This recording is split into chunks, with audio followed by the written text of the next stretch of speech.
Nah, kita akan berbincang seputar autoimun sleeping with enemy. Bagi sahabat Druska yang ingin gabung ngobrol dengan Dr. Agus Joko, seperti biasa langsung aja menyampaikan pertanyaan di kolom komentar. Akan ada giveaway dari Rumah Sakit Dr. Kandang Sapi Solo bagi sahabat Druska yang beruntung. Nah, Dr. Agus Joko, kita langsung aja tanpa perlu berlama-lama, langsung mungkin bisa dijelaskan secara umum, dokter. Iya, terima kasih Mbak Ana. Ya, jadi selamat pagi semuanya. Ini mungkin 1 jam ya, Mbak Ana ya. 1 jam ke depan kita akan berbicara mengenai masalah. Sebenarnya sih ini juga judulnya agak-agak menggelitik dan memang sebenarnya ya pas tidak pas tapi tidak apa-apa. Ini mau kita betulkan. Jadi sebenarnya autoimun, terus kemudian apakah itu musuh dalam selimut sebenarnya? Kita tidur dengan musuh. Sebenarnya sih enggak. Autoimun adalah sebenarnya nanti ya bisa dipandang dari sudut mana, ada yang dipandang dari sudut sebagai musuh atau sebagai malah sahabat sobat kita sebenarnya, malah kita harus berdamai ataupun seperti dengan COVID seperti ini kan, COVID kita kalau musuh tetap sulit ya, jadi kita berdamai dengan COVID ya. Sleeping with enemy ini sebenarnya sih Kak, ya betul, tapi juga enggak pas juga enggak apa-apa. Yang penting autoimun ya. Ini nanti slide-nya juga bisa di ini ya, bisa ya, saya tampilkan ya. Ini di slide show dulu apa enggak usah? Langsung aja ya. Oh ini juga langsung ya. Oke. Jadi gini, sobat Druska, jadi bahwasanya autoimun ya, ini sekilas saja ya. Saya sampaikan dulu untuk yang di slide-nya. Sebenarnya sih apa sih itu penyakit autoimun? Intinya gini, kita tuh memiliki ya Mbak Ana, jadi punya sistem imun yang mana normalnya itu kita itu akan melindungi tubuh kita dari sesuatu yang masuk tubuh kita ataupun melindungi yang patogen yang dari luar masuk, itu sistem imun. Cuman permasalahannya kalau di autoimun sistem imun tubuh kita itu agak error dalam artian ya tidak bisa kenal mana sih lawan, mana kawan, enggak tahu ya, tahu-tahu semua pokoknya dirusak ya. Jadi yang harusnya tidak dirusak, harusnya itu berdamai, ternyata malah dirusak, itu penyakit autoimun. Itu pun nanti kalau sudah timbul gejala-gejalanya, dan di sini gejalanya banyak. Cara paling gampang gini aja, mana ya. Jadi kalau seseorang kita harus waspada, siapa sih yang bisa terkena autoimun? Sebenarnya sih semua bisa, cuman permasalahannya adalah wanita itu memang lebih banyak dibanding laki-laki, ya laki-laki. Ya salah satunya adalah faktor dari punya hormon tadi bulanan. Kalau wanita kan ada hormon bulanannya ya, kalau di laki-laki enggak ada. Jadi makanya sahamnya itu gejalanya banyak. Yang paling gampang itu kalau kita setiap orang mesti sisiran ya, pakai sisir gitu kan Bang. Kalau nanti pakai sisir ternyata kok tahu-tahu rambutnya rontok jauh lebih banyak dari biasanya, waspada ya, diwaspada itu. Jadi kok setiap hari kok sisir sekali serut banyak sekali, sisiran banyak sekali. Kemudian ada rasa nggak enak semuanya. Jadi yang jelas adalah yang paling gampang rambutnya rontok terlalu banyak, persendian itu juga nyeri-nyeri ya, terutama nyeri-nyeri sendi, nyeri-nyeri otot, waspada ya. Nyeri haid yang sangat-sangat itu haid juga ya. Itu kita harus waspada juga ya. Terus kemudian badannya nggak enak, kadang nggak enak, demam, gemerbek nggak enak ya. Itu juga harus waspada tanpa penyakit yang lain. Kecuali kalau mau flu beda cerita ya, tapi waspada itu yang berlangsung lama ya, kita berlangsungnya lama, terus kemudian berangsur-angsur tahu-tahu ini kok tahu-tahu ada lebam-lebam di kulit. Nah itu hati-hati ya. Ini kemudian nanti kalau ini yang terdampak banyak ini ya, terdampak banyak, intinya pokoknya semua bisa terkena. Jadi dari rambut sampai kaki semua bisa terkena atau terkena dampaknya autoimun, karena memang autoimun kan banyak jenisnya. Ada 157 jenis autoimun yang kita kenal sampai sekarang. Nah itu mungkin ke depan akan tambah banyak lagi. Semakin hari semakin ditemukan autoimun baru, dan nanti jumlahnya akan semakin meningkat. Mungkin bisa sampai 200, 300 ya. Jadi semakin hari semakin meningkat jumlahnya dan jenisnya autoimun itu ya. Nah, terdampak banyak, nanti dari semua tubuh bisa terkena semuanya, dari kulit, dari semuanya lah pokoknya ya. Intinya seperti itu. Dan sampai sekarang ini untuk kalau ditanya sebenarnya kita tuh kena autoimun bagaimana sih kan gitu. Biasanya sih tanya gitu. Mungkin hanya tanya nanti enggak apa-apa kita terangkan sebentar aja, nanti tanya lagi enggak apa-apa. Jadi intinya autoimun itu bisa terkena kalau memang ada satu ya faktor genetik dulu, faktor keturunan, tetapi memang ini tidak dominan sekali. Jadi misalnya orang tuanya atau neneknya, kakeknya itu punya autoimun, dia memiliki bakat untuk autoimun tetapi tidak dominan sekali. Kemudian ada faktor lingkungan yang mempengaruhi ya, dan juga adanya ini sistem imun kita yang mengalami tidak teratur. Jadi 3 faktor ini yang memunculkan autoimun pada seseorang. Nah sekarang gini, ada kan mana yang sekarang ada COVID. COVID itu ternyata itu saya memiliki beberapa pasien dengan adanya COVID itu bisa memunculkan autoimun yang awalnya itu mungkin tidur ya, dorman aja di tubuh, dengan adanya COVID ternyata autoimunnya keluar.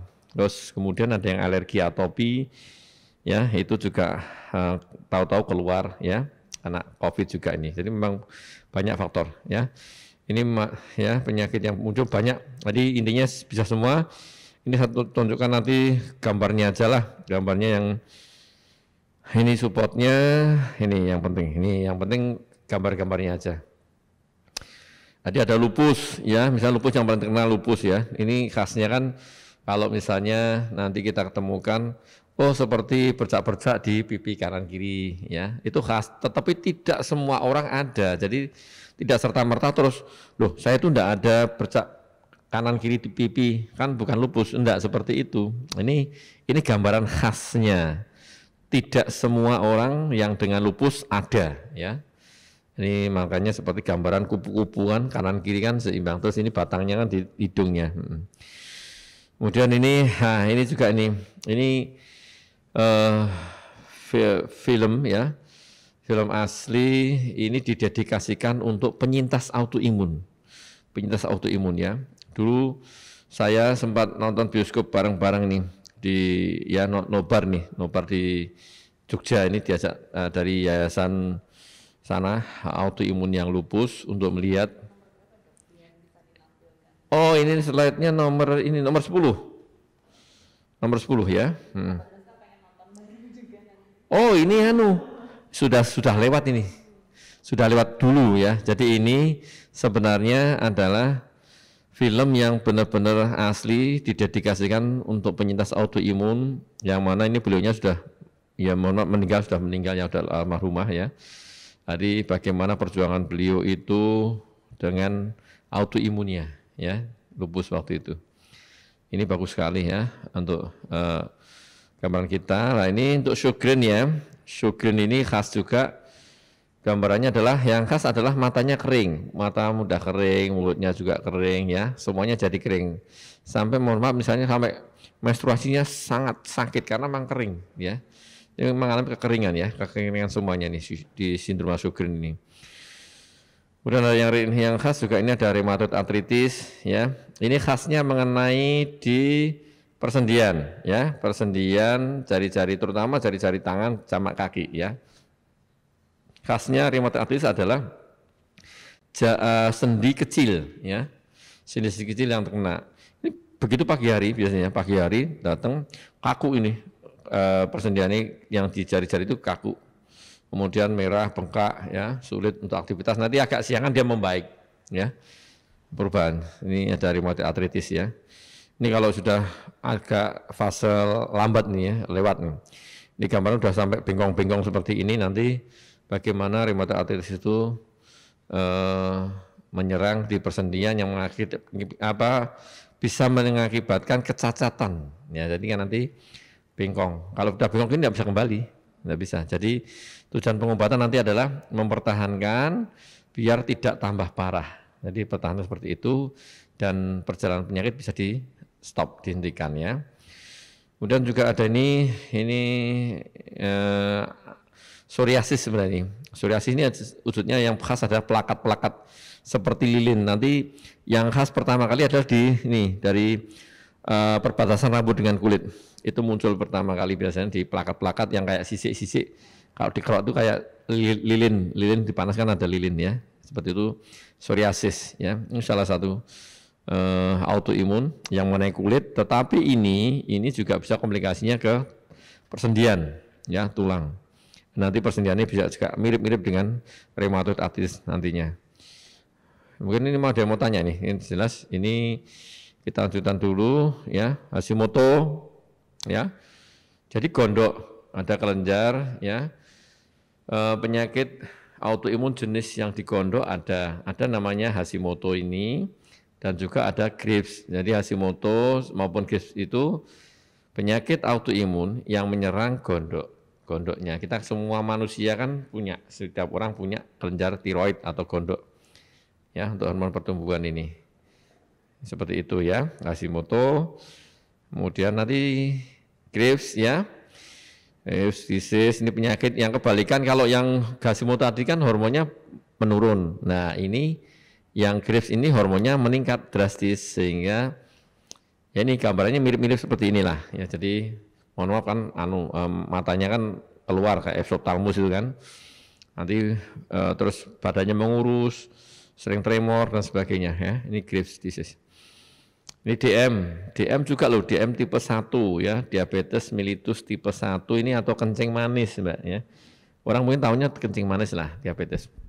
Ini yang tipe 1 memang salah satu penyebabnya adalah autoimun ya, autoimun salah satu penyebab timbulnya DM tipe 1. Ini pun gambar-gambar tinggal berapa MG ya, myasthenia gravis ini paling gampang adalah kalau nanti misalnya ini matanya tahu-tahu yang sebelah itu nggak bisa buka lebar. Nah, jadi kayak orang Jawa kan bintitan atau timbelen itu, tapi bukan timbelen, cuman ini nggak bisa tahu-tahu kayak menutup, nggak bisa buka lebar. Itu hati-hati, mungkin itu suatu gambaran autoimun jenis yang MG ini ya, myasthenia gravis ini. Jadi itu aja. Jadi ini gambar-gambar yang saya sampaikan untuk yang sobat dan semuanya, bahwasanya autoimun banyak sekali dan ini bisa menyerang siapa saja ya Mbak Ana, siapa saja bisa terserang. Dan kita sebenarnya sih kalau misalnya nanti kalau sudah terkena bagaimana lah, nih tanya aja enggak apa-apa nanti bertanya ya. Guillain-Barré syndrome ini juga ya, ini khas menyerang dari saraf. Jadi saraf itu mulai dari kaki naik ke atas, kemudian dia mengalami kelumpuhan ya awal sampai atas. Begitu. Ini banyak sekali, tunjuk-tunjuknya aja dulu MS ya, biar sklerosis. Kemudian ini biar gambar dulu sklerosis ya. Udah semuanya autoimun. Ini yang khas di ini di trombosit yang mirip dengan demam berdarah. Jadi trombositnya turun drastis, kemudian timbul bercak-bercak di kulit yang mirip demam berdarah, tapi bukan. Ini dermatomyositis, kemudian ini saluran pencernaan. Jadi saluran pencernaan juga bisa kena ya, ada namanya colitis dan Crohn's ini ya. Ini mengalami perlukaan sangat-sangat ya, mulai dari mulut sampai ke anus itu nanti bisa kena semuanya. Nah, itu yang Crohn's disease. Kemudian kalau colitis memang yang khusus di usus besar yang terkena, yang mengalami peradangan hebat. Dan ini bisa mengakibatkan kurang. Nah, ini Crohn's ya. Crohn's itu mulai dari mulut sampai ke bagian anus. Memang sangat-sangat sakit ini ya. Untuk yang di hati juga bisa, namanya autoimun hepatitis. Kemudian mata juga banyak nih. Mata ada beberapa kasus mata yang ada autoimunnya ya. Ini mengenai retinanya, ini sudah selesai. IHA itu mengenai yang di eritrositnya. Jadi HB-nya cenderungnya turun terus ya. Jadi turun terus. Makanya itu, mungkin ya, sudah selesai. Jadi sekelumit ya, Sobat Dronsca, bahwasanya di sini autoimun itu bisa menyerang siapa saja ya Mbak ya. Tetapi kita tidak usah khawatir, nggak usah ya. Selama kita hidupnya itu hidup yang baik ya, terus kemudian tidak stres, berbahagia terus, kayak hidupnya bagus ya, insya Allah sih sulit terkena sebenarnya. Itu dulu ya dari saya Mbak Hana. Ya, terima kasih Dr. Agus Joko untuk overview-nya tadi, lengkap banget sebenarnya sahabat Dronsca. Tapi Ini mungkin kita bisa nanti sambil tanya sambil mendalami materi satu persatu ya dokter ya. Jadi daripada sleeping with enemy udah dibalik jadi sleeping with best friend berarti ya dok. Best friend. Ini emang biar sengaja kan namanya judul kan biar menarik. Jadi kemarin tuh sahabat Drunska tuh udah saat dari Rumah Sakit Dr. Kandang Sapi Solo ini share posternya nih ada bincang-bincang doi sama Dr. Agus Joko itu udah banyak banget yang mulai kasih pertanyaan bahkan sebelum acaranya tayang dok. Oh belum tayang udah tanya ya. Waduh ini padahal ya datang langsung lebih bagus. Ini kita bacain satu persatu ya dokter ya. Iya oke. Dari yang kemarin itu pertama dari P Danang BS. Apakah penderita autoimun punya sel darah putih yang lebih tinggi dan aman dan perlukah vaksin COVID? Bagus sekali nih.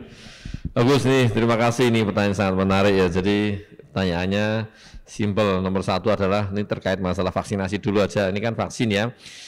Sekarang vaksin ini salah satu program pemerintah dan kita harus ini ya, ikut mendukung ya, semua harus mendukung ya. Jadi insya Allah semoga nanti harapannya herd immunity terbentuk, COVID segera berakhir, minimal apapun kalau COVID hilang sih mungkin enggak, setidaknya itu bisa berdamai ya dengan COVID ya, harapannya seperti itu. Sama dengan dulu ada influenza juga, nanti sekarang kan influenza biasa ya, jadi harapan itu vaksin. Ditanya kalau untuk autoimun untuk vaksin boleh ya, malah saya menyarankan selama tidak ada kontraindikasi absolut wajib mendapatkan vaksin ya, karena risiko untuk infeksi kan besar ya. Untuk autoimun memang risikonya besar karena satu, sistem imunnya nggak bagus ya, karena memang tadi ya tidak bisa mengenal kawan. Kedua kali penggunaan obat-obatnya kan juga dia tuh menekan sistem imun tubuh kita sehingga kemungkinan infeksi besar. Makanya kalau tanya vaksin COVID boleh dan wajib kalau tidak ada kontraindikasi absolut ya. Kalau normal boleh ya, enggak apa-apa. Terus kemudian kalau tanya apakah leukositnya lebih tinggi, sebenarnya sih enggak seperti itu ya. Leukosit cenderungnya biasa, normal ya, range normal. Malah cenderungnya adalah nanti yang hitung jenisnya yang mungkin agak berubah, yang berbeda ya, mungkin di limfositnya yang berbeda ya. Tetapi untuk sel darah putihnya secara umum masih sama ya, sama dengan yang lain. Dengan orang-orang normal juga sama, kecuali misalnya orang autoimun ada kena infeksi, ada ketumbahan infeksi masuk, lah itu baru sel darah putihnya atau leukositnya itu meningkat, sama dengan orang normal sama ya. Jadi itu wajib vaksin ya. Kita sukseskan vaksinasi COVID-19 ya. Selanjutnya, tapi mungkin sebelum vaksin bagi yang sudah tahu kalau dianya penyandang autoimun gitu, ngobrol dulu sama Dr. Agus Joko sebelum vaksin gitu ya dok ya? Oh iya betul, ini biasanya gitu, jadi memang kita ada konsultasi, jadi nanti kan saya akan memberikan surat, oh ini memang layak vaksin atau tidak, ini memang selama ini seperti itu, jadi nanti kita akan memilihkan ini vaksin yang bagus apa, bukan yang bagus tapi yang pas untuk penyintas autoimun jenis ini apa, jadi seperti itu, ya jadi silakan datang ke rumah saya Dr. Kandang Sapi, Kandang Sapi ya namanya. Kandang Sapi Solo. Terus kaya. Jadi untuk penyandang autoimun ini jenis vaksin apa yang cocok dok? Itu konsultasi dulu ya. Konsultasi dulu. Jadi nanti kan kita akan memilihkan yang cocok yang mana. Misalnya dengan kondisi autoimun jenis ini, nanti yang pas ya, yang pas untuk itu apa? Nanti kalau ada gangguan alerginya nanti harus bagaimana. Jadi seperti itu. Selanjutnya dokter, dari Adela Rizky. Bagaimana mengenali seseorang itu didiagnosa autoimun dok? Dan pencegahannya bagi usia muda bagaimana? Sering ada pertanyaan seperti ini, bagus ya. Pertanyaan itu memang sering. Jadi gini ya, pengenalannya adalah seperti tadi saya cerita, yang paling gampang adalah seperti ini. Kalau wanita, ada seseorang wanita usia masih aktif, menstruasinya masih aktif, masih subur, terus kemudian memiliki gejala-gejala atau keluhan yang tidak biasanya dalam artian itu kan orang harusnya biasanya jalan sekian enggak capek, ini kok sekarang udah mulai ngos-ngosan, mulai persendian, biasanya kerja apa sedikit enggak apa-apa, sekarang udah nyeri-nyeri. Tadi rambutnya rontok, tahu-tahu sekali sisiran, tahu-tahu banyak sekali ya sekalinya. Menstruasinya jadi bermasalah, terus ada kadang-kadang nyeri otot yang tidak tahu kenapanya ya. Nah, itu harus hati-hati ya. Itu mungkin salah satu penyakit atau yang sebagai diagnosis bandingnya itu autoimun ya. Jadi kan bisa penyakit lain, tetapi kita harus memikirkan itu suatu autoimun ya. Apalagi orang tua atau neneknya, kakeknya itu dari sananya itu ada yang memiliki penyakit autoimun. Itu harus hati-hati sekali. Jadi kemungkinan kena autoimun sangat besar. Dan pencegahannya apa? Sama tadi. Nah, pencegahan sebenarnya tidak hanya untuk autoimun, untuk semuanya. Misalnya orang kita masih muda, apalagi anak-anak muda kan pola hidupnya gitu tadi ya, mohon maaf dugem. Sekarang kan lihat itu, lihat HP jajan dia sampai malam-malam ya, pola hidupnya sampai malam, kemudian tidurnya, terus kemudian ada stresornya ya, terus pola makannya juga mohon maaf amburadul, dalam artian tidak ada kurang sayuran, kurang buah, kurang minuman seperti itu biasanya ya. Junk food biasanya. Nah, itu bisa memicu munculnya autoimun. Harusnya kan ada itu gaya hidup yang bagus plus olahraga ya, rutin, hindari merokok, alkoholik, nafsa, nah itu kan harus dihindari semua, itulah baru itu yang terbaik itu tidak hanya untuk autoimun, untuk semuanya ya, biar tidak kena sakit gula, hipertensi ya, penyakit pencernaan, penyakit hati, itu kan semuanya di situ ya, sama. Berarti pencegahannya lebih ke pola hidup yang sehat ya dok ya. Contohnya kayak dokter Agus Joko nih, sebelum kesini tadi sepak bola dulu. Capek nih, masih keringetan saya nih, aduh masih capek sekali. Padahal usianya masih 38 sih. Lanjut dok, dari Ayu Ervianto. Saya pernah baca di sebuah artikel kalau KB IUD itu bisa membuat sebagian perempuan autoimun. Apakah benar dok? IUD, ya, maksudnya biar bisa memicu ya. Sebenarnya gini, untuk literatur ya sebenarnya sih saya belum baca secara persis ya. Yang jelas intinya butuh ada penelitian ya. Yang jelas adalah kalau kita memakai kontrasepsi yang hormonal, yang hormon ya, yang hormon itu contohnya adalah misalnya pil, suntik ya, susu, implan, itu kan hormon semua lah. Kalau yang KB-KB hormonal ini memang ditengarai bisa memunculkan autoimunnya keluar ya. Tapi untuk yang IUD sebenarnya sih saya juga belum pernah baca, karena IUD itu juga sebenarnya kan efeknya tidak ada hormonal sebenarnya di sana ya. Kan Cooper itu hanya di lembaga dimasukkan ya. Itu untuk penelitian saya juga belum pernah baca ya. Jadi kemungkinan untuk memunculkan autoimun sih mungkin relatif lebih kecil dibanding yang pakai kontrasepsi yang hormonal tadi, karena hormon mempengaruhi ya. Kalau yang IUD sih enggak, kecuali memang sudah punya bakat dulu, terus dengan IUD, terus kemudian ada peradangan yang kronis yang lama, karena IUD kan itu membuat meradang ya, itu bisa juga memunculkan, tapi kemungkinan sih memang menurut saya memang sangat kecil dibanding yang hormon tadi ya, begitu. Tadi tentang IUD aja ya. Oke. Selanjutnya dari Novia Anggi, orang dengan autoimun itu apakah benar sulit mempunyai keturunan dok? Dan perlukah ada treatment khusus? Oke, ya. Ini juga bagus nih ya, jadi pertanyaan yang bagus. Jadi kalau tanya, wah nanti kalau, lah ini juga nanti Mbak Ana, ini tetap harus kita luruskan di masyarakat ya, stigma-stigma seperti ini. Jadi bahwasanya autoimun masih bisa hamil ya, boleh hamil, masih bisa hamil ya, masih subur ya. Cuman adalah kalau nanti mau hamil itu harus dipersiapkan dulu. Itu mungkin yang agak berbeda dengan yang orang normal. Tapi sebenarnya sih orang normal juga harus dipersiapkan kan, enggak asal langsung hamil gitu kan enggak. Tapi memang untuk yang autoimun itu harus dipersiapkan paling enggak minimal 6 bulan ya, 6 bulan dipersiapkan yang stabil itu baru boleh hamil ya.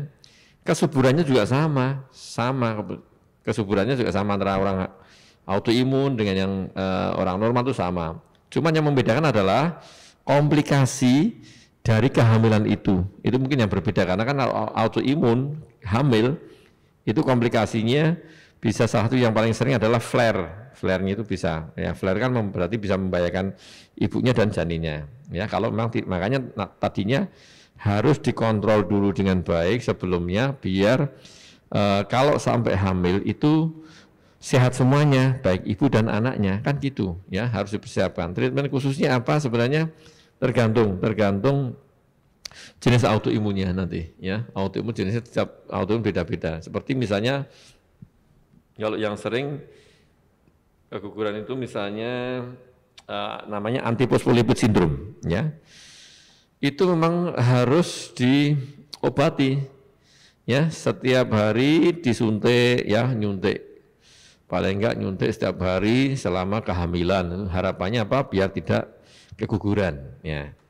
Nanti treatmentnya yang sebelumnya misalnya untuk persiapan ya itu tadi kita nyiapkan, kita ngontrol autoimunnya terkontrol dulu dengan bagus, baru oh ini berarti sekarang boleh hamil lah, itu baru hamil mungkin aman. Jadi kita cuman mempersiapkan ibunya biar bisa hamil, terus nantinya selama kehamilan itu sehat untuk ibunya dan baiknya. Nah gitu. Ini memang perlu preparation atau persiapan yang matang juga ya dok ya. Selanjutnya ini banyak banget dok yang sudah masuk, yang sudah join. Kita coba baca satu persatu, semoga nanti waktunya cukup. Lama sampai kalau diterusin nanti sampai jam 12 belum selesai nih. Ya. Bisa ini memang padahal ya banyak yang tanya nih. Seru banget nih. Lanjut dok, apakah autoimun itu bisa menyerang anak-anak dok? Oh iya bagus nih, pertanyaan bagus. Jadi tadi sudah sampaikan semua umur bisa. Ya, semua umur bisa, semua umur dan baik laki dan perempuan bisa semuanya. Cuma memang presentasinya lebih banyak yang perempuan dibanding laki. Terus kemudian anak bisa, tetapi memang terbanyak sih di usia dekade yang sudah mulai mengalami menstruasi ya, dekade 2 sampai dekade 4 itu paling banyak di situ. Nah, kalau anak bisa banyak ya, banyak juga yang terkena. Jadi autoimun pada anak itu perlu diwaspadai dan salah satunya memang autoimun yang di anak seperti misalnya yang rheumatoid juvenile ya, rheumatoid arthritis ya, dari mengenai persendian, tapi memang tingkatan untuk anak ya. Terus ada juga yang penyakit autoimun yang khas sekali di anak, Mbak Ana. Ini memang agak sulit, nanti makannya agak sulit nih. Makanya mungkin Sobat Runsha sudah tahu bahwasanya harus diet rendah gluten atau menghindari gluten ya, itu sebenarnya ada di anak, namanya penyakit celiac ya, celiac disease. Itu memang khusus di anak, banyak kan memang di anak, di orang dewasa jarang ya. Itu benar-benar harus menghindari gluten, kalau kena gluten flare nanti. Jadi ada ya. Kemudian jika ingin melihat adanya penyakit autoimun dan memastikannya di tubuh manusia, apakah tes ANA-IF dulu atau ANA profile, dok? Pinter ini pinter sekali ini yang tanya bukan dokter ya? Dari Ninuts Kentang. Iya, bagus ya. Jadi memang bagus kalau yang ceknya sebenarnya gini. Autoimun itu kan tadi karena banyak sekali ya. Tidak semua autoimun itu ada penandanya, itu yang harus dimengerti dulu. Tidak semua jenis autoimun bisa dicek sebagai penandanya. Nah, memang salah satunya pemeriksaan yang secara umum dulu itu dicek dengan ANA-IF dulu. ANA-IF itu screening awal, ANA-IF itu screening awal ya. Apakah dengan anak IF ini positif enggak? Kalau positif kemungkinan kena autoimun kan sekitar 89% ada autoimunnya. Kalau negatif pun belum tentu karena memang orang normal sekitar 10% ada anak IF positif. Nah, permasalahannya adalah dengan anak IF itu tidak bisa mewakili semuanya autoimun enggak. Jadi anak IF misalnya negatif pun bisa juga dia ada autoimun, gitu, ada autoimunnya. Ini ya, jadi nanti perlu dipahami juga. Nah nanti kalau udah anak IF positif, kita lanjutkan dengan namanya anaprofil. Anaprofil itu untuk mengetahui sebenarnya yang anak IF tadi positif itu anaprofilnya keluarnya apa toh penyakit autoimunnya kan gitu. Cuman anaprofil hanya melihat 15 jenis antibodi aja, jadi tidak bisa semuanya. Tetapi itu yang besar-besar tuh, kalau anaprofil itu ada lupus, ada Sjogren, ya, dermatomyositis, polymyositis, ya, SSC dan sebagainya, itu kita 15 jenis. Jadi memang tidak bisa semuanya. Jadi urutannya memang anak IF dulu, baru anaprofil, ya. Nah ini nyerempet-nyerempet COVID lagi nih dok. Apakah pada masa pandemi ini penyakit autoimun lebih mudah menyerang dok? Saya mudah menyerang gimana? Oh ya, jadi gini, gimana tadi pada masa pandemi penyakit autoimun lebih mudah menyerang. Gitu. Oh maksudnya gini, itu maksudnya adalah dengan pandemi seperti ini, apakah dengan kondisi COVID tadi ya, itu terus autoimun lebih mudah muncul, maksudnya seperti itu ya. Jadi seperti saya sampaikan tadi bahwasanya ini memang COVID ya, ini COVID ini virus baru ya, jadi memang masih banyak penelitian yang perlu dilakukan untuk mengetahui selebih jauh terkait masalah COVID ya. Karena memang penelitian-penelitian atau laporan-laporan di luar itu bahwasanya COVID itu nanti kalau saya boleh menyampaikan bahwasanya istilah saya sini adalah COVID itu 1000 wajahnya virus. Jadi dia itu bisa kemana-mana, bisa menyerupai apa-apa ya. Kadang bisa menyerupai dengan demam berdarah, dengan tipes ya, terus kemudian dengan yang pneumonia, infeksi dan sebagainya, dan bisa memicu atau memunculkan penyakit alergi maupun autoimun, tetapi yang sudah punya bakat dulu, ya. Kalau memang sudah punya bakat, tadi seperti saya sampaikan ada kena COVID, kemungkinan untuk muncul itu lebih besar, ya. Lebih besar.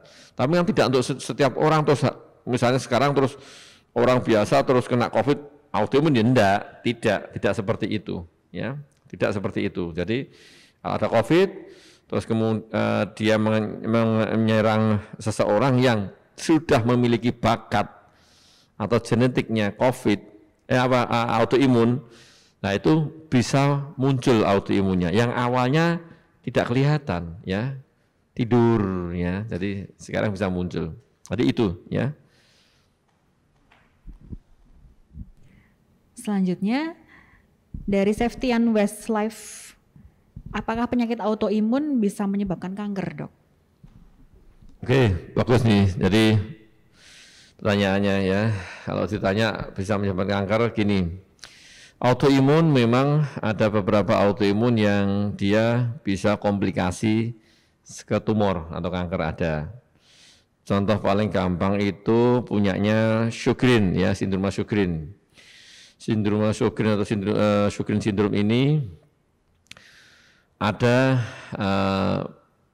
bisa memunculkan kanker atau tumor jenis yang limfoma ya, yang kelenjar getah bening itu mengalami tumor atau kanker ya, baik Hodgkin maupun non-Hodgkin limfoma ya. Itu bisa ya, walaupun memang tidak mayoritas ya, tidak serta-merta orang kena Sjogren terus timbul kanker tumor enggak, tetapi kisaran sekitar 4%, 6% itu bisa muncul suatu kanker di limfoma ya, bisa muncul. Tapi memang tidak semua autoimun itu berubah jadi tumor atau kanker. Seperti misalnya gini, paling gampang, autoimun jenis yang kulit vitiligo kan bercak putih-putih itu ya. Itu juga enggak bisa munculkan apa itu kanker enggak ya. Jadi ada beberapa autoimun yang memang bisa komplikasinya timbul kanker atau tumor ya.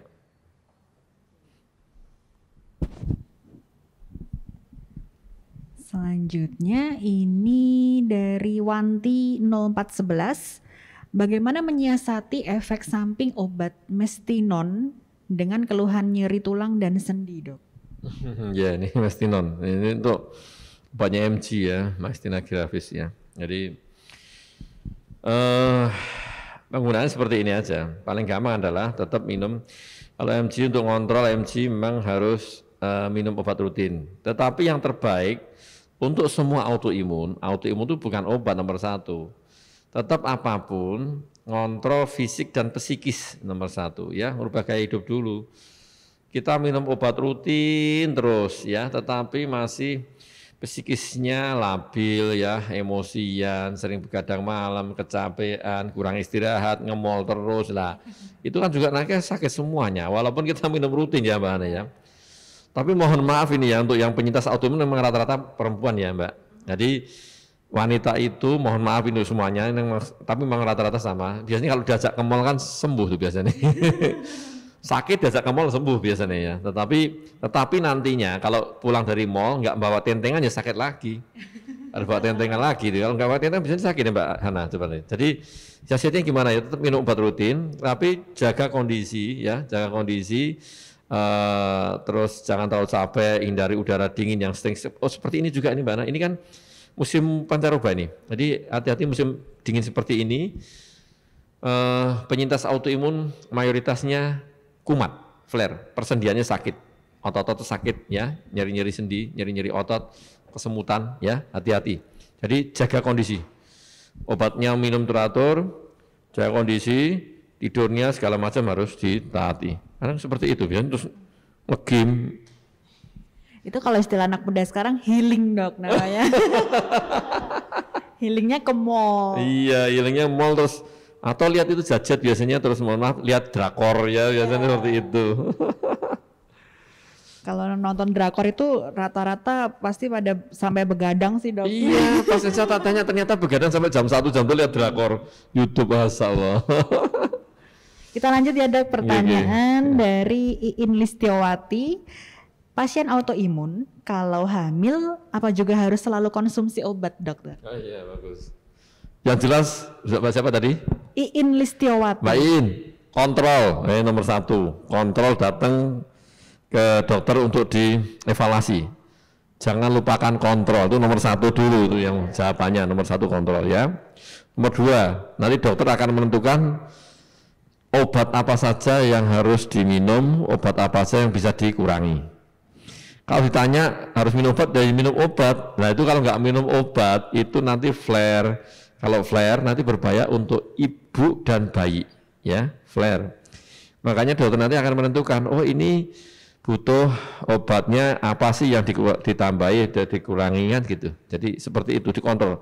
Tetap, yang tadi saya sampaikan, ada pasien yang dengan autoimun ya penyintas autoimun yang jenis APS itu kan tidak hanya minum obat tapi nyuntik obat, bayangkan nyuntik obat setiap hari suntik ya. Sangat berapa ini banyak yang APS ya, ini saya masih punya 3 ini yang suntik setiap hari harus disuntik. Bayangkan nyuntik obat di perut setiap hari selama kehamilan. Itu ya kalau nggak disuntik ya mohon maaf itu baiknya nggak tumbuh terus nanti keguguran, mesti keluar. Ya. Jadi tetap harus diminum. Dan kontrol jangan lupa. Ya. Biasanya nggak lupa, enak terus nggak lupa minum obat. Gitu ya Pak ini ya. Ini juga ada banyak pertanyaan mengenai obat dok. Jadi kalau saya rangkum ini, apakah obat autoimun itu harus dikonsumsi seumur hidup? Dan apakah ada pengobatan alternatif atau herbal yang bisa menyembuhkan autoimun? Oke, ini pertanyaannya banyak tapi dirangkum jadi 1 bagus. Jadi saya jawabnya enggak usah banyak-banyak nih. Gini, sebenarnya untuk obat nanti yang menentukan kita. Jadi intinya gini aja. Kalau ditanya autoimun bisa sembuh enggak? Nomor 1 itu dulu sebelum jawab obatnya autoimun. Memang autoimun itu sama dengan penyakit yang gula, hipertensi, DM itu ya. Jadi autoimun itu dikontrol namanya, mengontrol autoimun itu yang paling baik, dikontrol tapi tidak sembuh. Memang ada sih beberapa yang autoimun boleh dikatakan bisa sembuh, tetapi nanti walaupun nanti kumat lagi seperti misalnya Hashimoto thyroiditis ya atau Graves disease. Atau mungkin vitiligo bisa sembuh, tapi walaupun nanti bisa kumat lagi, tetapi dia bisa sembuh kan. Mayoritas autoimun memang tidak sembuh, biasanya adalah terkontrol. Terkontrol dengan apa? dengan pola hidup yang bagus, ya toh, gaya hidupnya dirubah, psikisnya. Yang kedua kali dengan obat, ya. Yang ketiga kali tadi wisata. Nah, itu misalnya ditanya, nah obatnya apa ya, nanti dokter yang akan menentukan jenisnya apa, nanti kan dievaluasi juga, oh ini komplikasinya udah nyampe mana lah, ini kan kita harus memikirkan itu juga. Jadi memberi obat kan tetap kita memikirkan adanya suatu komplikasi, efek samping segala macam dari obat kan tetap, ya. Nah, terus pertanyaan adalah kalau misalnya diganti dengan atau apa ditambahi obat-obat tradisional, ya. Hati-hati untuk autoimun. Ini pesan saya satu. Hati-hati untuk autoimun dengan obat-obat yang menstimulasi atau memicu sistem imun tubuhnya. Hati-hati karena apa? Malah flare kumat, ya. Hati-hati karena sistem imunnya sudah tidak bagus, terus kita menstimulasi dari luar dengan tambahan obat, tambahan suplemen tadi, bukan obat tapi suplemen, dan ternyata itu memicu sistem imun, terus sistem imun tambah kacau nanti. Setelah kacau berarti tambah flare, ya, tambah parah malahan. Jadi kepinginnya malah bagus, malah jadinya flare, ya. Hati-hati dengan obat-obat tradisional, ya. Apalagi yang bukan atas anjuran dokter ya, jadi coba berdasarkan katanya. Nah, itu ilmu karena sekarang ilmu katanya atau menurut versi si A, si B, si C, itu susah. Jadi hati-hati ya. Jadi setiap penyintas autoimun tuh kondisinya individual ya, pesan saya itu. Individual itu dalam artian si A, si B, si C, si D itu beda ya. Mungkin penyakitnya sama, penyintas autoimun sama, jenis sama, tetapi caranya beda-beda. Jadi kalau misalnya mohon maaf ada statement dari si C misalnya, harusnya gini-gini, itu cukup diterima dulu aja, tapi jangan serta-merta langsung dilakukan karena setiap orang beda. Itu yang penting ya, individual. Yang dilakukan si C mungkin bagus tapi untuk kondisi si C, tapi untuk si A mungkin tidak bagus. Si A pengennya, wah itu si C bagus gini, ikut itu lah, malah tambah sakit bisa juga nanti, ya. Hati-hati. Berarti kalau pinjam istilah bahasa Jerman ini tidak bisa digebyah uyah ya, Dok? Ya ini gebyah uyah, jangan gebyah uyah. Ini susah ini bahasa Indonesia kayak apa itu? Sama rata apa? Generalisir. Susah tuh. Gebyah uyah yang loh, lebih dari itu sebenarnya. Oke, selanjutnya ini dari penyintas autoimun nih, Dok. Makanan apa saja yang harus dihindari bagi penyintas autoimun? Dari Anis Nai. Oke, dari Anis ya, Mbak Anis ya. Gini, ini saya sapa dulu penyintas autoimun semuanya ya, saya sapa dulu nanti bisa lihat kembali di ini YouTube-nya, Instagram-nya Drunska ya, Mbak. Atau bisa juga lihat buka YouTube tulis nama saya, nanti kan udah banyak sekali. Buka YouTube tulis nama saya. Jadi ditulis di Era Gus Susanto, udah ada 124 episode, nanti bisa dilihat nanti ya apa saja di autoimun itu. Nah, terus tadi makanan ya. Jadi makanan gini. Makanan itu tidak hanya untuk autoimun, ini saya cerita untuk semuanya. Jadi tidak hanya untuk autoimun. Nomor satu yang tidak boleh adalah yang alergi, itu nomor satu. Baik yang autoimun maupun tidak. Kalau alergi dihindari, nomor satu ya. Yang sudah diketahui, sudah Anda kenal, kalau dimakan itu alergi berarti dihindari, nomor satu. Nomor dua adalah yang sudah dikenal, kalau dimakan timbul namanya intolerance, jadi tidak tahan di pencernaan. Ya dihindari, jangan hanya, lah gimana dong saya itu seneng kok makan itu namanya memanjakan mulut. Enak di mulut tidak enak di perut, jadi ya Mbak Ana kan seperti itu. Jadi makanya dilihat dulu, tidak tahan di perut berarti dihindari ya. Nomor tiga misalnya nanti kalau misalnya dimakan ya, kemudian terus timbul seperti badannya seperti reaksi alergi, tapi memang beda, misalnya jadi panas atau jadi diare, jadi ini, nah, itu dihindari ya.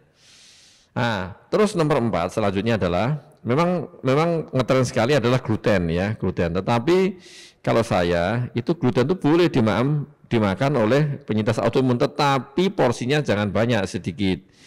Yang tidak boleh dengan gluten sama sekali adalah penyakit yang celiac tadi, celiac disease, itu memang sama sekali tidak boleh kena gluten ya. Kalau yang lain boleh asal tidak berlebihan. Intinya itu semua tidak berlebihan, ya Mbak ya. Makan berlebihan tidak bagus, belanja berlebihan juga tidak bagus, mal berlebihan tidak bagus. Jadi yang sedang-sedang aja. Jadi itu dicoba. Terus diperbanyak makan sayuran, ya sayuran hijau, ya sayuran yang bagus. Kemudian buah, ya. Hati-hati autoimun dengan yang DM, karena kalau kita makan buah yang manis-manis terus, nanti gulanya dan tidak terkontrol dari naik. Jadi hati-hati aja. Ya, sebaiknya nanti yang terakhir adalah konsultasi ke dokternya. Nanti akan disampaikan karena setiap autoimun berbeda. Setiap autoimun berbeda, itu yang harus dipahami ya, Mbak Iin tadi. Mbak Nisa ya. Selanjutnya dari Febrina Agustin. Dok, kalau ibu saya autoimun dan saya anak perempuan, apa yang bisa saya lakukan sejak saat ini, Dok? Bagus, nih, si namanya siapa tadi? Mbak Febri. Bulan Februari nih lahir. Mbak Febri bagus sekali ya, sobat penyintas autoimun sekalian, ya. Ini pertanyaan sangat menarik ya. Kalau ibunya ada autoimun, bagaimana putrinya atau anaknya yang perempuan? Ya, satu ini gini. Mulai sekarang adalah pola hidup yang bagus, pola hidup yang sehat dulu. Pola hidup yang sehat, yang bagus, dirubah. Ya, terus dari faktor makanan, lingkungan, kemudian olahraga teratur, itu yang penting pola makan yang bagus, pola hidup yang bagus. Hindari ngerokok, ya hindari alkoholik. Ya.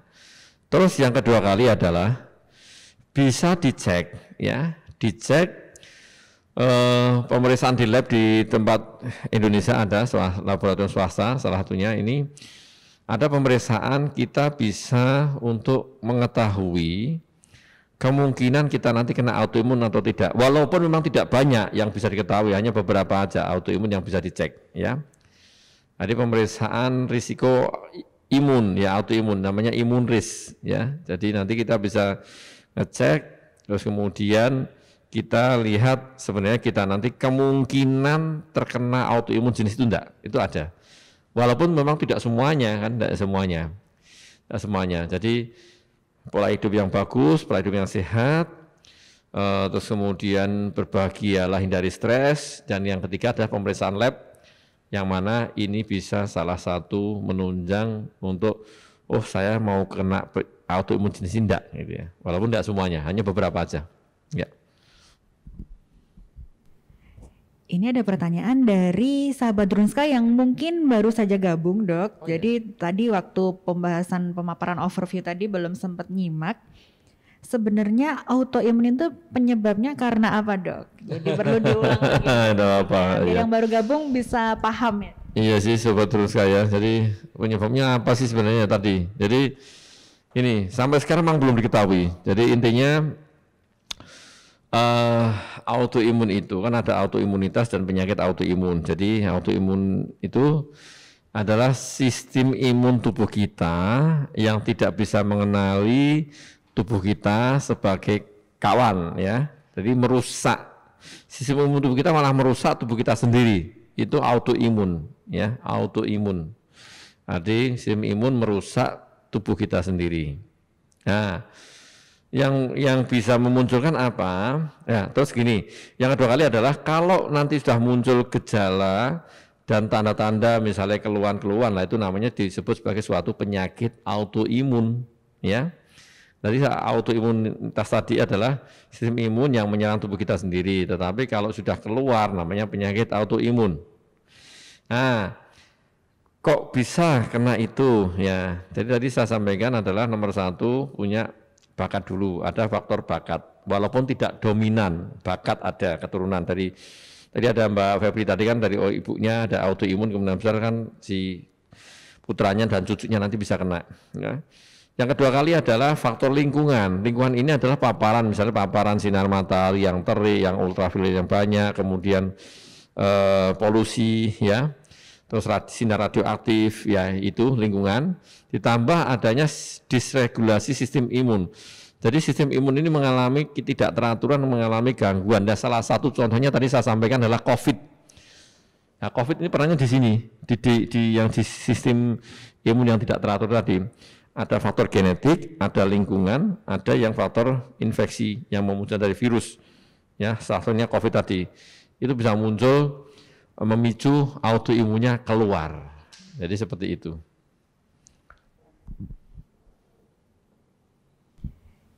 Kemudian dari Wina Asri, apakah gangguan tidur pada penyintas autoimun karena murni dari psikisnya atau karena konsumsi obat penekan imun dan steroidnya, Dok? Ya, Mbak Win ya, jadi gini, kalau penyintas autoimun semuanya ya, jadi kalau memang ada yang sulit tidur, memang nomor satu adalah dari penyakitnya, satu penyakitnya dulu, dua karena efek dari obat, penggunaan obat itu. Yang ketiga kali mohon maaf kan karena dengan kondisi penyakit autoimun, psikisnya tetap terganggu, ya kan? Jadi siapa sih orangnya yang misalnya punya sakit seperti itu harus minum obat rutin kan juga stres nanti lama-lama. Nah, stresnya kan juga memicu sulit tidur. Jadi dari penyakitnya, dari efek samping obatnya dan dari kondisi psikisnya tadi dengan kondisi psikisnya. Jadi misalnya terkait masalah penyakitnya, terkait dengan keluarganya, terkait dengan lingkungannya itu juga memunculkan sulit tidur akhirnya. Mbak Hana kan juga susah gitu. Misalnya ada temannya yang jodak Mbak Hana terus nanti apa lah, nanti Mbak Hana rasa turu ya, enggak bisa tidur sama. Tadi ternyata pasien rutin kontrol di Dokter Undok dengan Dokter Agus Joko. Nah, ini ada pertanyaan lagi dari Mbak Wina Asri. Apakah vaksin influenza pada penyintas autoimun itu bisa sebagai tameng untuk virus COVID, Dok? Karena Mbak Wina ini belum layak vaksin COVID. Gini, sebenarnya untuk tameng sih enggak ya, untuk sobat ya betul sekali dan penyintas autoimun semuanya. Vaksin influenza ini semua boleh vaksin influenza, ya bisa vaksin influenza. Tidak hanya yang penyintas autoimun itu dulu ya nomor satu ya, Mbak. Pun ada ya. Nanti saya setiap hari Selasa, Kamis kan membuka ini ada layanan vaksinasi di sini. Nanti setiap Selasa dan Kamis nanti ketemu saya Selasa dan Kamis ya. Sore, kalau pagi kan enggak, sore hari ya. Sekitar jam 4 ke atas ya, itu di Selasa dan Kamis. Nanti ada vaksin untuk dewasa di sini ya. Kita kita cerita tentang influenza dengan COVID berbeda ya.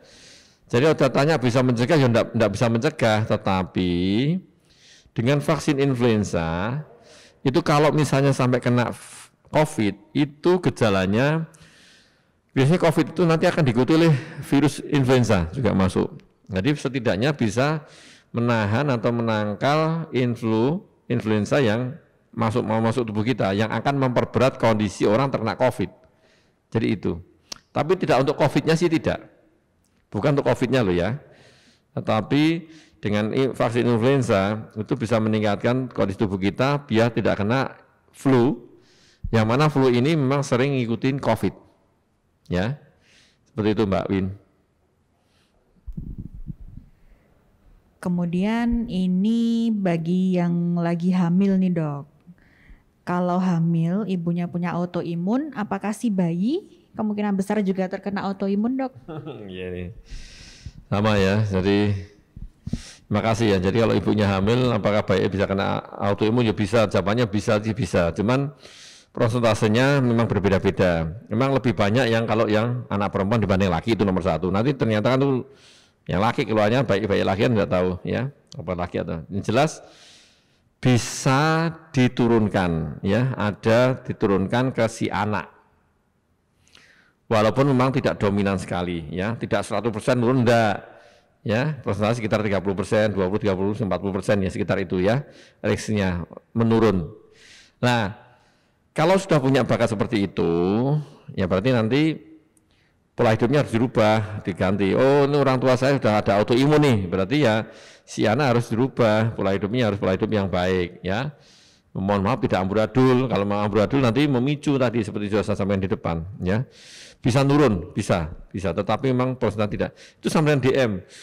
Kencing manis, hipertensi kan juga nurun ya. Kalau ibunya Jaja berarti 25%, kalau ibu dan bapaknya DM berarti 50% itu sudah punya bakat 50% sendiri kalau untuk yang DM, kalau bapak ibu. Dan nanti untuk yang autoimun juga sama. Kira-kira sekitar 30-an 40% ya untuk keturunan. Tapi memang lebih banyak di perempuan.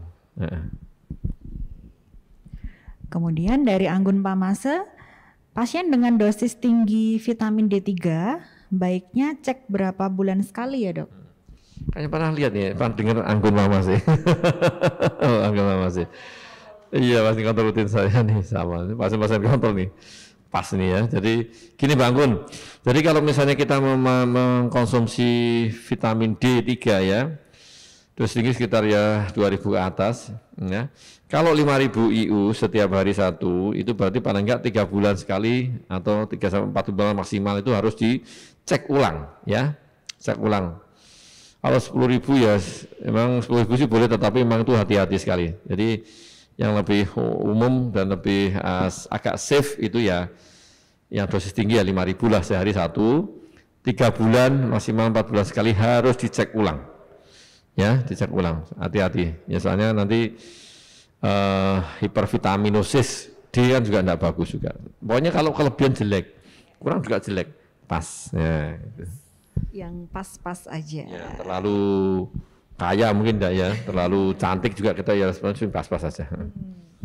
Nah salah satu yang pas ini adalah biar kita nggak galau ini autoimun apa enggak ya, langkah yang paling pas adalah konsultasi dengan Dr. Agus Joko. Yes. Bagi sahabat Druska yang hendak konsultasi seputar autoimun dengan Dr. Agus Joko, bisa banget di Rumah Sakit Dr. Un Kandang Sapi Solo karena beliau praktik di klinik spesialis penyakit dalam. Nah untuk melihat jadwal praktik beliau dan sekalian mendaftar periksanya bisa melalui aplikasi Android Drunska Mobile. Nah Dr. Agus Joko ini tuh gak kerasa, kita udah hampir udah 1 jam ini malahan dok, ini udah ngobrol banyak banget, join sahabat Drunska yang join juga banyak banget ini, sampai ada beberapa pertanyaan yang harus Hana rangkum tadi jadi satu.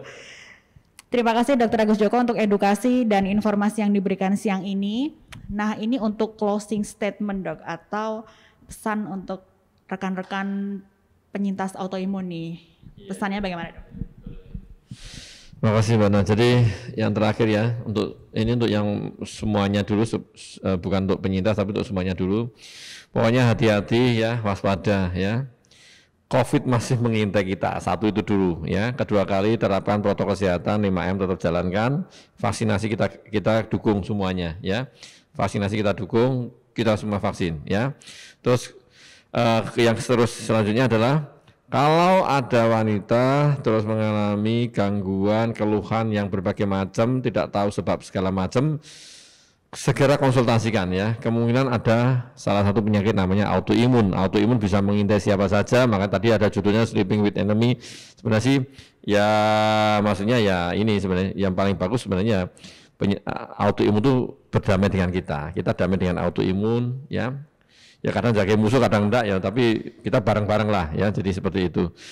Terus untuk yang penyintas autoimun, berbahagialah hindari stres. Itu yang paling cocok ya, apalagi zaman sekarang kan era pandemi gini kan membuat kita jadi stres semuanya ya. Jadi kan yang biasanya seperti ini ya mohon maaf misalnya kerjanya gini sekarang tidak bisa segala macam, itu membuat stres juga. Jadi berbahagialah hindari stres untuk penyintas autoimun biar tidak flare ya, tidak flare, minum obat, konsumsi obat secara teratur, kemudian konsultasi ke dokternya dan hidup berbahagia dengan keluarganya. Dan yang terakhir adalah berdoa, yang penting ya, soalnya apapun kalau kita sudah usaha macam-macam tidak bisa ya, tetap kembalinya ke berdoa dulu ya. Demikian Mbak Hana. Terima kasih banyak Dr. Agus Joko, terima kasih banyak juga untuk semua sahabat Drunska yang sudah bergabung, sudah setia mengikuti dari awal hingga akhir ini. Pemenang giveaway bincang-bincang sama doi edisi hari ini akan diinformasikan melalui postingan Instagram TV, jadi stay tune di Instagram Drunska. Tetap jaga jarak sesuai pesan dari Dr. Agus Joko tadi, protokol kesehatan harus tetap ditekankan karena COVID belum hilang, masih, apalagi ini ada varian baru ya dok ya, yang mulai masuk ke Indonesia katanya. Rumah Sakit Dr. Un Kandang Sapi Solo aman untuk Anda, untuk kita semua. Sampai jumpa di acara bincang-bincang sama doi selanjutnya. Selamat siang.